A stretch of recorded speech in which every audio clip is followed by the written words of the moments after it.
The Wall Street Journal just posted an article, How Index Fund Investing Turned into an Extreme Sport. Most of my investments are in ETFs. My Roth IRA alone is 90% ETFs. So what are they trying to say the problem with ETFs are? An old problem with investing used to be diversification, and this was something Peter Lynch talked about, saying people invested in too many different stocks, making their portfolio worse, basically over diversifying.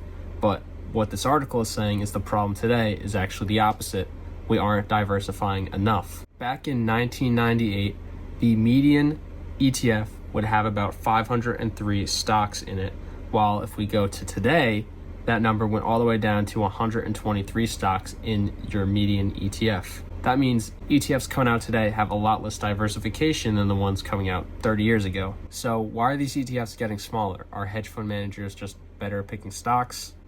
Unfortunately not. So an ETF is just a bundle of stocks managed by a fund manager. Investor buys it, they can get it all in one place with a single buy. These fund managers get paid is through an expense ratio in the ETF that the investor pays for holding it. Fund managers can charge a lot higher expense ratio for an ETF that's more actively managed, has less positions, and is more growth focused. A lot of the younger investors today are seeking a lot more growth, so they're willing to pay higher expense ratios to try to get more growth, take on more risk, which is making the fund managers more money, but the investors are ultimately losing out because a lot of these ETFs don't work out. So these niche ETFs can look like heating, ventilation, and air conditioned stocks all in one place. Yes, that's a real thing. And if heating, air, and ventilation are all doing great, then you're going to make some good money. But if those couple of stocks don't do great and crash, you're going to take big losses on the crash plus an expense ratio you have to pay to hold that ETF. Another problem is leveraged ETFs, especially when they're leveraged single stock ETFs that try to double or triple the returns of a single stock, good or bad. This started with stocks like Apple, Microsoft, Tesla, which are volatile and are risky, but at least it's somewhat reasonable. Now it's just gone out of hand and they've moved to much smaller cap stocks. These are stocks like Archer Aviation, D-Wave Quantum, or SoundHound AI. If you look at the cap sizes of these stocks, you can see they're pretty small relatively, and that means a lot of volatility.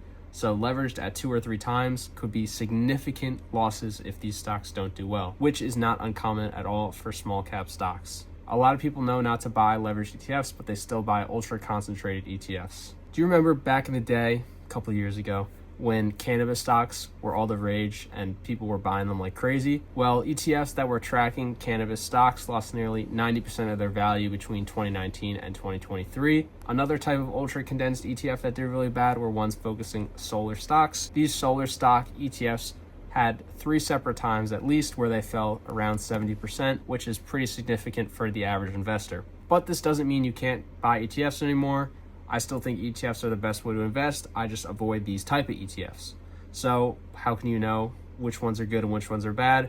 Well, the article basically summed up the 3 biggest red flags for an ETF. First is a niche ETF that just follows a specific sector. You're taking a lot of risk by just following that certain sector. Any type of leveraged ETF is very, very risky, and I don't even touch that with a 10-foot pole. And those ultra condensed ETFs like the cannabis ones can result in really, really large losses.